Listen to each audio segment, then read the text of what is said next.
Welcome to 99 TV. నేను పర్వీన్. ఇక details చూస్తే విశాఖపట్నం ఆంధ్రప్రదేశ్కు ఆర్థిక రాజధాని అని చెప్పుకోవడం బాగానే ఉన్నా ఇక్కడ జనాన్ని కాలుష్యం కాటేస్తుంది.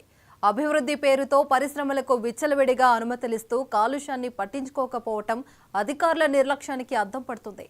విశాఖ శివార్లో సీసీ ఫుడ్ కంపెనీలు సృష్టిస్తున్న దుర్వాసనతో జనం రోగాల బారిన పడుతున్నారు. వాయు కాలుష్యానికి తోడు నేల కూడా కలుషితమవుతుండగా జిల్లా సిపిఐ నాయకులు అధికారుల నిర్లక్ష్యాన్ని ప్రశ్నిస్తున్నారు. విశాఖ శివార్లో కాలుష్యానికి కారణమవుతున్న సీ ఫుడ్ కంపెనీల మీద 99 టీవీ ప్రత్యేక కథనం.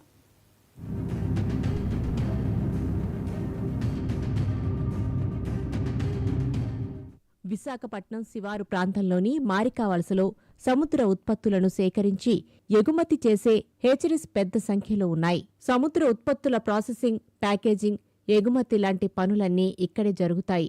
ఇవన్నీ నిబంధనలకు విరుద్ధంగా నడుస్తున్నా సంబంధిత శాఖ అధికారులు పట్టించుకోవటం లేదు. కాలుష్య నియంత్రణ కోసం పాలిథిన్ కవర్లు మొదలుకుని సింగిల్ యూజ్ ప్లాస్టిక్ వస్తువుల దాకా అన్నింటినీ నిషేధిస్తూ గ్రేటర్ విశాఖ మున్సిపల్ కార్పొరేషన్ 2025 జనవరి నుంచి కఠినంగా వ్యవహరిస్తున్నట్లు చెబుతోంది. వాడవాడలా అవగాహన కార్యక్రమాలు జరుపుతున్నా క్షేత్రస్థాయిలో మాత్రం కాలుష్యకారక పరిశ్రమలను మాత్రం చూసి చూడనట్టు వ్యవహరిస్తోంది. అయితే మరికవలస ప్రైవేట్ సీ ఫుడ్ కంపెనీల జోలికి మాత్రం పోవడం లేదన్నది స్థానిక సిపిఐ నాయకుల ఆరోపణ. జిల్లా విశాఖపట్నం రూరల్ మండలం, ముఖ్యంగా మధురవాడ, పరదేశపాలెం, కొమ్మాది, అదేవిధంగా బీచ్ రోడ్లో ఉన్నటువంటి ఈ హ్యాచరీస్ సీ ఫుడ్స్ కంపెనీలు ఏవైతే ఉన్నాయో ఇవి పూర్తిగా పర్యావరణాన్ని సర్వనాశనం చేస్తున్నాయి. జోన్ 2 జీవీఎంసీ అధికారులు కాసులకు కక్కుర్తిపడి వారి మీద ఎటువంటి చర్యలు తీసుకోవడానికి వీళ్ళు ముందుకు రావడం లేదు. ఉదాహరణకు మారికోల్స్ ఏరియాలో చూసుకుంటే గగుల్స్ వేస్టేజ్, ఆ సీ ఫుడ్స్ కంపెనీలో ఉన్నటువంటి చెత్త చెదారం అంతా ఆ మారికోల్స్ గ్రామం పక్కనే వేసేస్తున్నారు. ఇది ఎవరైనా అడిగితే ఆ యాజమాన్యం వారి మీద దాడులకి తెగబడుతుంది.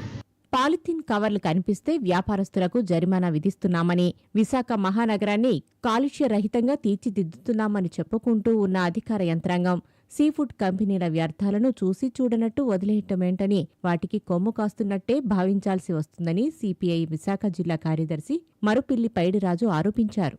కబుర్లు చెప్తున్నటువంటి జీవీఎంసీ అధికారులు ఏమాత్రం చర్యలు ఉపయోగించడం లేదు సరిగదా. వాళ్ళు కొమ్ము కాస్తున్నలో ఏమాత్రం సందేహం లేదు.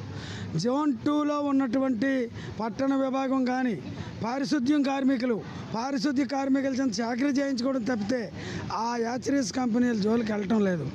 మహావిశాఖ నగరపాలక సంస్థకి ఇన్ఛార్జి కమిషనర్గా ఉన్న జిల్లా కలెక్టర్ గారైనా ప్రత్యేక శ్రద్ధ తీసుకొని ముఖ్యంగా జోన్ 2లో ఉన్నటువంటి హ్యాచరీస్ కంపెనీలు తనిఖీ చేసి పారిశుద్ధ్యం ఏంటి, పర్యావరణం ఏమిటి, పర్యావరణానికి ఏ మూల సూత్రాలు ఉండాలి, అవి నిబంధనల ప్రకారం విచారణ చేస్తే అన్నీ బయటపడతాయి. ఇక్కడ సీఫుడ్ కంపెనీలు రొయ్యలు, చేపలు తదితర సముద్ర ఉత్పత్తులను సేకరించి విదేశాలకు ఎగుమతి చేస్తుంటాయి. గ్రేడింగ్ తర్వాత మిగిలే వ్యర్థాలను వాటి సిబ్బంది గుట్టుచప్పుడు కాకుండా బహిరంగ ప్రదేశాల్లో పారేయటంతో పాదచారులతో పాటు చుట్టుపక్కల జనం కూడా కిలోమీటర్ల మేర దుర్గంధం భరించలేక నానా అవస్థలు పడాల్సి వస్తుందని, అధికారులకు మామూళ్లు నెలవారీ ముడుపులు అందటం వల్లనే ఆ ఛాయలకు పోవటం లేదనే విమర్శలున్నాయి. పారిశుద్ధ్య కార్మికుల మీద సాకు నెట్టేసి జోన్ 2 అధికారులు తప్పించుకుంటున్నారు. పారిశుద్ధ్య కార్మికులు పనిచేయట్లేదు, లేకపోతే అక్కడ రోడ్డు బాగాలేదు, కబుర్లు మాత్రం బ్రహ్మాండంగా చెప్తున్నారు. ఇది చాలా అన్యాయం. ఎప్పటికైనా జోన్ 2 అధికారులు తక్షణమే ఈ సీ ఫుడ్ కంపెనీలు వదిలినటువంటి వ్యర్థాల మీద తక్షణ చర్యలు తీసుకోవాల్సిందిగా సిపిఐ తరఫున, ఈ జిల్లాలో ఉన్నటువంటి పేద ప్రజానీకం తరఫున ఎవరైతే పర్యావరణం దెబ్బతింటూ ఆరోగ్యాలు నాశనం అవుతున్నాయో ఆ ప్రజలందరి తరఫున డిమాండ్ చేస్తున్నాను. హేచరీస్ నుంచి వెలువడుతున్న రసాయన వ్యర్థాలు కూడా పలు గ్రామాలకు శాపంగా మారాయి. పరిశ్రమ వ్యర్థాలతో నీరు, గాలి కలుషితమవుతోంది.